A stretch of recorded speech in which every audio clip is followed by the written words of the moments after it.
Pourquoi les conseils du Padre Pio étaient-ils parfaits? Parce qu'il voyait en Dieu les diverses psychologies des hommes. Il lisait aussi, comme dans un livre, les péchés que les gens se dissimulaient à eux-mêmes, raison pour laquelle ces personnes se privaient de la possibilité de s'en corriger. Il savait quand il fallait réprimander le défaut moral et quand il fallait encourager la faiblesse du pénitent. Il savait conseiller les uns et les autres pour les aider à choisir résolument le chemin du ciel qui est étroit, caillouteux et chahuté. C'étaient des conseils courts, simples, pratiques et qui faisaient mouche. C'est pourquoi on les gardait en mémoire. Parlons aujourd'hui de 3 de ces fameux conseils, 4 en vérité, 4 de ces fameux conseils de nature à nous transformer, à transformer notre vie si nous cherchons à les mettre en œuvre sans tarder. Chers amis fidèles du Padre Pio, bonjour. Mon nom est Jean Goyard et vous assistez au programme Sur les pas du Padre Pio.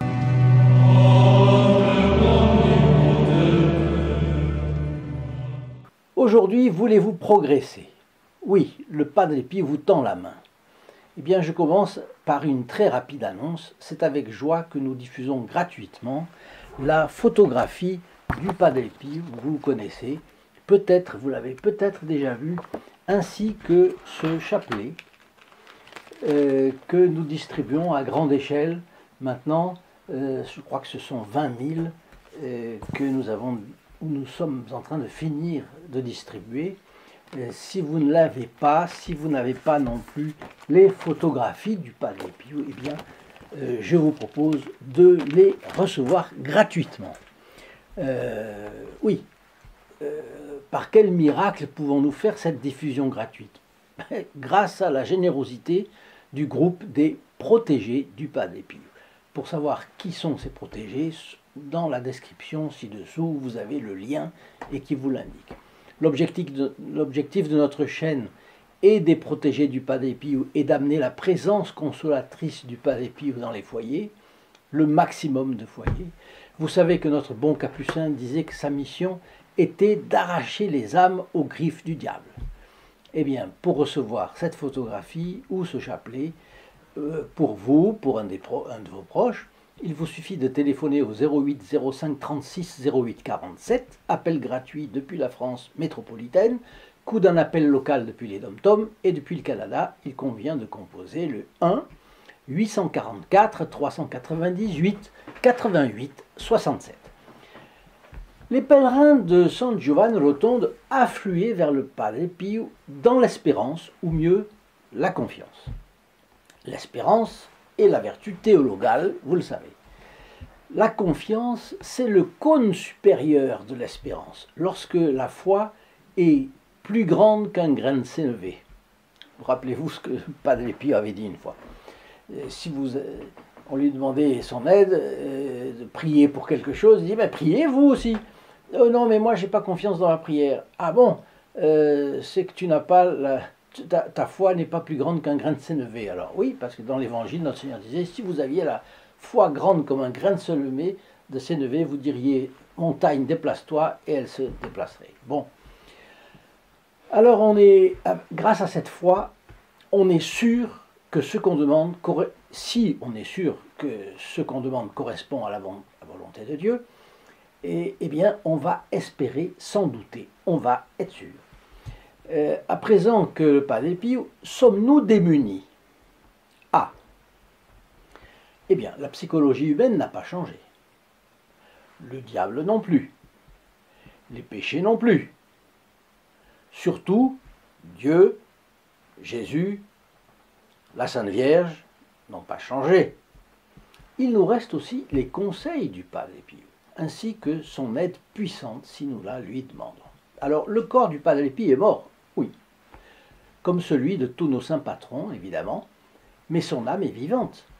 Un catholique croit à l'immortalité de l'âme, sinon il sera n'importe quoi, sauf catholique. Il aura hélas perdu sa qualité de catholique. Et j'ai vu dans le journal cette année, 2022, qu'une proportion énorme de catholiques ne croyaient pas, de gens qui se disaient catholiques, ne croyaient pas à la résurrection de notre Seigneur ou à la résurrection de la chair. ni à la vie éternelle. Bon alors, sont-ils catholiques ces personnes? Évidemment que non, hélas. C'est terrible aujourd'hui ça. Alors une des vérités que nous enseigne le catéchisme catholique, c'est justement l'immortalité de l'âme. L'âme d'un saint décédé est à la disposition de ceux qui restent sur terre et qui lui demandent son secours. Entre l'époque où le Padre Pio était vivant sur cette terre et maintenant, il n'y a qu'une différence. C'est que son aide est encore bien plus efficace, car il voit Dieu face à face, il vit dans l'intimité de Dieu et de la bienheureuse Vierge. Il y a de notre côté juste un petit effort à faire, alors que les sens ne nous le montrent pas, il faut croire qu'il est à nos côtés parce que l'Église nous le promet. Les Écritures, l'Ancien Testament, le Nouveau, la tradition de l'Église nous le promettent. Donc, c'est le petit effort qu'il nous convient de faire. Alors, dans le merveilleux arsenal de conseils empreints de sagesse que nous avons du Padre Pio, 4 sont spécialement importants. Voici ces conseils qui, pris au sérieux, nous aideront à voir la réalité avec beaucoup plus de confiance et de légèreté, dans le sens d'être dégagé de ce qui nous empêche de voler. Voilà. Alors, les voici. 1. Apprenez à reconnaître et adorer la volonté de Dieu en toutes choses. L'énoncé de ce premier conseil est archi simple, il s'impose à tout catholique de bon sens. Mais adorer la volonté de Dieu, quand elle ne correspond pas à nos désirs, permet de mesurer la taille de notre volonté propre. Et c'est pourquoi le Padre Pio dit bien « apprenez », parce qu'il sait que ça va nous demander un certain effort d'apprentissage. Le Padre Pio nous conseille de garder à l'esprit que tout ce qui nous arrive est au moins permis par Dieu, sinon voulu. Dieu est le maître de toutes choses, il est tout-puissant. Il n'y a rien dans ce monde que Dieu ne veuille ou ne permette. Même quand les mauvais font quelque chose, et ils collaborent au plan de Dieu, finalement. Et nous compliquons notre vie en évitant de voir cela en face. Dès que se présente la contrariété, les ennuis, la douleur physique ou morale, l'inquiétude, en un mot, la souffrance, nous multiplions la souffrance par l'angoisse. Et cela augmente notre souffrance. On se raidit. Et l'angoisse prend un empire sur nous. Vous voyez, au Jardin des Oliviers, notre Seigneur Jésus-Christ dit « Père, s'il est possible, que ce calice passe loin de moi. » Et aussitôt, il rectifie « Mais que ta volonté soit faite et non la mienne. » Alors, dans ce moment apogée de la religion chrétienne, parce que c'est une des apogées de la souffrance du Christ, eh bien, il accepte avec docilité. Dieu étant notre Seigneur et Maître, si nous l'aimons, nous devons lui être reconnaissants, dit le Padre Pio, de tout ce qu'il nous demande, de tout ce qu'il nous accorde et de tout ce qu'il permet dans notre vie. Et cela avec souplesse. Rien n'arrive hors de ce que la divine providence veut ou permet. Le deuxième conseil du Padre Pio est le suivant. Priez Dieu continuellement et dites-lui en toutes circonstances que votre volonté soit faite. Le premier conseil était d'ordre intellectuel, une ouverture d'esprit à acquérir pour discerner la présence de Dieu et la reconnaître partout où elle est. Le deuxième conseil, celui-là, est plus dans l'ordre de l'exécution. Il prolonge et explicite le premier. Le Padre Pio nous recommande la suivante. Dans les tribulations, répétez intérieurement et à tout moment ce passage de la prière que le Christ nous a enseigné, que votre volonté soit faite sur la terre comme au ciel. D'ailleurs, ce texte, le Notre Père, vous le retrouvez dans Saint Matthieu, chapitre 6, verset 10.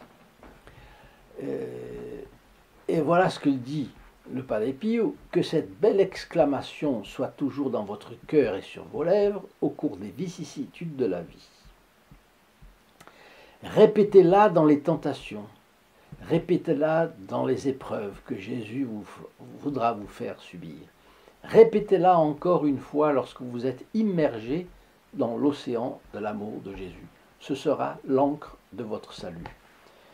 Immergé dans l'océan de l'amour de Jésus, ça veut dire nous sommes immergés dans l'océan et on ne sait pas qu'est-ce qui va se passer.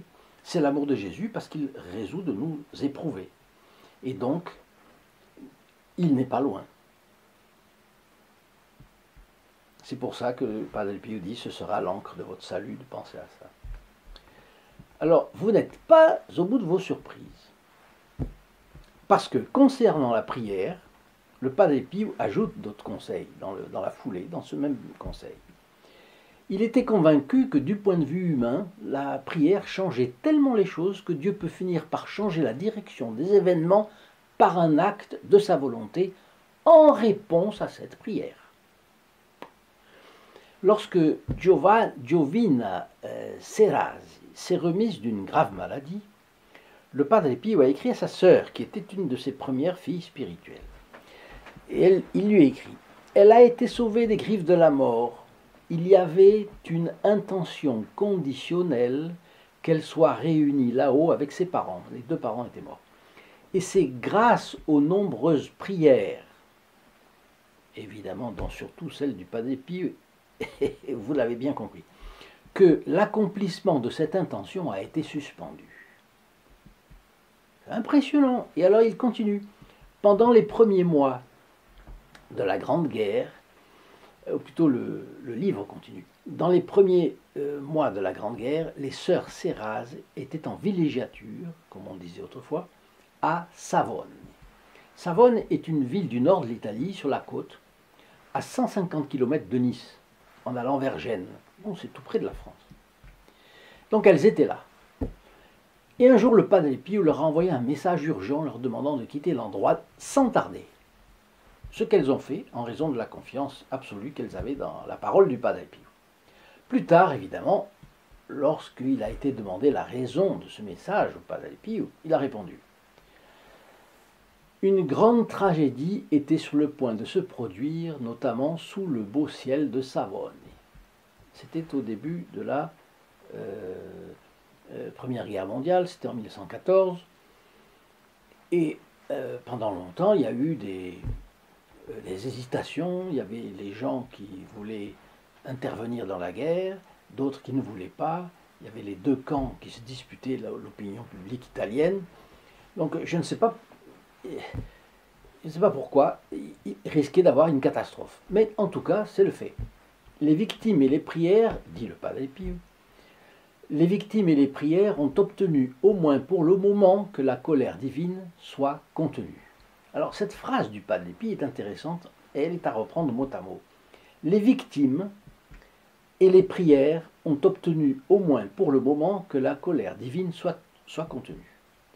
Alors, ça veut dire, le Padre Pio avait su que la colère de Dieu était sur le point de permettre une catastrophe sur Savone. Pourquoi sur Savone? Ce n'est pas dit.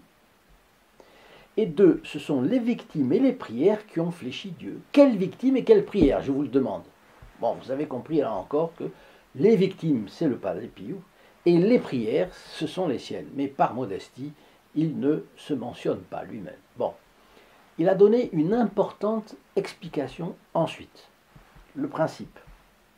Il dit, il est vrai que la puissance de Dieu triomphe de tout, mais la prière humble et souffrante l'emporte, pour ainsi dire, sur Dieu lui-même. Et c'est pour cela aussi, c'est moi qui le rajoute, dans le message de Pontmain, la Sainte Vierge a dit aux enfants auxquels elle est apparue en 1871, « Mais priez mes enfants, Dieu vous exaucera en peu de temps, mon fils se laisse toucher. » Donc, la prière peut effectivement changer le cours des choses. Voilà. Vous voyez bien que j'ai raison de demander à chaque protégé du Padre Pio de prier pour les autres protégés du Padre Pio. Et pour notre chaîne. Nous sommes une vaste famille d'enthousiastes du Padre Pio, nous nous sentons concernés par tout ce qui concerne le bon capucin, et nous savons qu'il cherche à faire transborder sur ses fidèles et ses protégés les grâces qu'il obtient pour eux. Alors vous qui êtes là ce matin, vous avez dans les mains, moyennant vos prières ou vos actes militants, de grands moyens de faire avancer notre chaîne.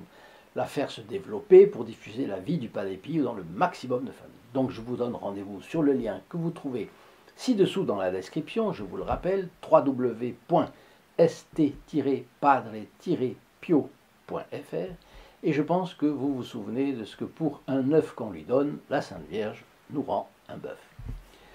Conformément à l'enseignement de l'Église, le Padre Pio recommandait avec enthousiasme la prière pour les défunts. Et lorsque le pape Saint Pie X est mort, il a déclaré « Je crois que sa sainte âme n'a pas besoin de nos prières d'intercession. Cependant, prions de la même manière pour son repos éternel, puisque nos prières ne sont jamais gaspillées. » Il a expliqué comment à une fille spirituelle. Même si vos parents sont au ciel, nous devons toujours prier. S'ils n'ont plus besoin de nos prières, qu'ils sont au ciel, celles-ci servent à d'autres âmes. La prière qu'on offre à Dieu n'est jamais perdue. Bon, il a même indirectement recommandé à un ami de prier pour des personnes décédées depuis longtemps. Peut-être ne savez-vous pas que je peux encore prier maintenant pour la mort heureuse de mon arrière-grand-père. Pour Dieu, le passé et le futur n'existent pas. Tout est un éternel présent. Ces prières ont donc déjà été prises en compte. Quand je prie maintenant pour mon arrière-grand-père mort il y a 100 ans, eh bien, voilà, les prières ont déjà été prises en compte. Rétrospectivement, rétroactivement. C'est pourquoi j'insiste, dit le Padre Pio, pour que même maintenant je puisse prier pour la mort heureuse de mon arrière-grand-père. Il parle de son arrière-grand-père par une façon de dire, parce qu'en réalité c'était pour inciter son interlocuteur à prier pour le sien. Quant aux messes que vous pouvez faire dire, c'est moi qui vous le rajoute, c'est pareil pour vos défunts par exemple, ou pour des personnes de votre famille. Vous savez que chaque fois que vous partagez une quelconque vidéo de la chaîne, vous entrez automatiquement dans les intentions de notre messe du vendredi. Et les personnes qui reçoivent votre partage y entrent aussi, c'est convenu avec le prêtre célébrant. Donc, vous partagez au moins une vidéo par semaine, vous faites ça pendant 3 mois, 4 mois, vous aurez 3 x 4, 12 messes pour vous, voilà, et pour les vôtres. Vous pouvez donc faire bénéficier qui vous voulez de ces messes. Le troisième conseil du Padre Pio, dirigez tout à Dieu. Vivez et agissez en lui. Tout ce que nous faisons durant la journée peut être rapporté à Dieu, fait pour Dieu et en compagnie de Dieu. Si vous allez travailler, vous pouvez demander à Dieu d'être avec vous. Si vous vous occupez d'un problème familial, invitez Dieu à vous aider à le résoudre. Si vous préparez un repas, demandez au Seigneur d'être avec vous entre la cuisinière et les casseroles. Ça, c'est bien le Padre Pio qui parle. Chaque chose, chaque action peut être faite en compagnie de Dieu notre Seigneur. Dans chaque tâche que vous allez accomplir, priez-le, comme par exemple lorsque vous allez vous laver le visage le matin. Lavez-moi, Seigneur, de mes iniquités. Ou lorsque vous balayez la maison, Seigneur, balayez de mon cœur tout ce qui m'éloigne de vous. Tout ce que nous faisons, tout ce que nous devons le faire pour le Christ, avec lui et en lui. Alors le quatrième conseil du Padre Pio, vous devez pardonner à tous avec charité, vous souvenant de l'exemple du Rédempteur qui a pardonné à ceux qui l'avaient crucifié. Pour beaucoup, ce quatrième conseil du Padre Pio est difficile car on n'est pas toujours ouvert au pardon. Ah, le reste oui, mais ça je ne lui pardonnerai jamais, entendons-nous parfois. On aimerait bien pardonner plusieurs choses, mais pas tout. Or, c'est dans le point qui fait difficulté que réside tout le problème du pardon. Notre Seigneur Jésus-Christ pardonne tout, si on lui demande pardon, bien sûr. Pour le chrétien, il s'agit cependant d'une attitude absolument fondamentale. Notre Seigneur en a parlé à bien des reprises dans des paraboles, et puis surtout dans le Notre Père, dont les évangiles nous donnent deux formes, vous vous en rappelez peut-être. D'abord, c'est Saint Matthieu, le chapitre 6, paragraphe 12, « Remettez-nous nos dettes comme nous remettons les leurs à nos débiteurs. » Et puis, c'est également Saint Luc, chapitre 11, verset 4, et c'est ce que d'habitude on a pris pour notre Père, « Remettez-nous nos offenses, car nous remettons nous-mêmes à tous ceux qui nous doivent. » Donc, lorsque nous sommes offensés, la contrariété et notre amour propre blessé nous empêchent d'être prêt à pardonner. C'est ce qu'il faut arriver à changer. Injustement maltraité, et torturé, le Christ a pardonné à ses bourreaux. Offensé quotidiennement par nous, Dieu nous offre son pardon chaque fois que nous nous repentons. Conscient de cette nécessité, le Padre Pio a pardonné à ses détracteurs ainsi qu'à tous ceux qui lui ont fait du tort. Et Dieu sait s'il y en a eu, malheureusement. L'exemple de Dieu, notre Seigneur, du Christ, de la bienheureuse Vierge Marie, du Padre Pio, doit être une invitation à toujours pardonner à ceux qui nous ont peinés, blessés ou offensés, en se rappelant que le pardon généreux de Dieu nous viendra si, de notre côté, nous pardonnons à ceux qui nous ont offensés, comme nous le demandons dans notre Père. Alors les 4 conseils d'aujourd'hui, je récapitule brièvement, ont donc commencé par la manière dont le Padre Pio nous apprend à adorer le bon Dieu en toutes choses qui nous arrivent. En deuxième lieu, il s'arrête un peu sur la mise en œuvre de notre docilité à la divine volonté. Son troisième conseil insiste sur le moyen d'y arriver. Dirigez tout vers Dieu et agissez en lui, par lui, avec lui. Et pour finir, dans son quatrième conseil, sur la réalisation de la vraie charité chrétienne, il insiste sur un point évidemment douloureux. Mais vous voyez que c'est très intéressant de connaître tout cela un peu plus à fond. Si vous avez aimé cette vidéo, n'oubliez pas d'aller sur le site www.st-padrepio.fr pour suivre nos actions et connaître le groupe des protégés du Padre Pio. Enregistrez votre like en cliquant sur le bouton où apparaît la petite main pouce levé. C'est utile pour la réputation de la chaîne. Laissez-moi aussi votre commentaire et vos questions. Enfin, partagez nos vidéos sur les réseaux sociaux. Vous ferez connaître l'œuvre du Padre Pio au plus grand nombre. Soyez donc un puissant trait d'union entre les âmes et le Padre Pio. Chers amis fidèles du Padre Pio, je vous souhaite une très bonne journée et je vous dis à la prochaine fois. Au revoir. In nome del Padre, del Figliolo e dello Spirito Santo, e così sia. Sia lodato Gesù e Maria, oggi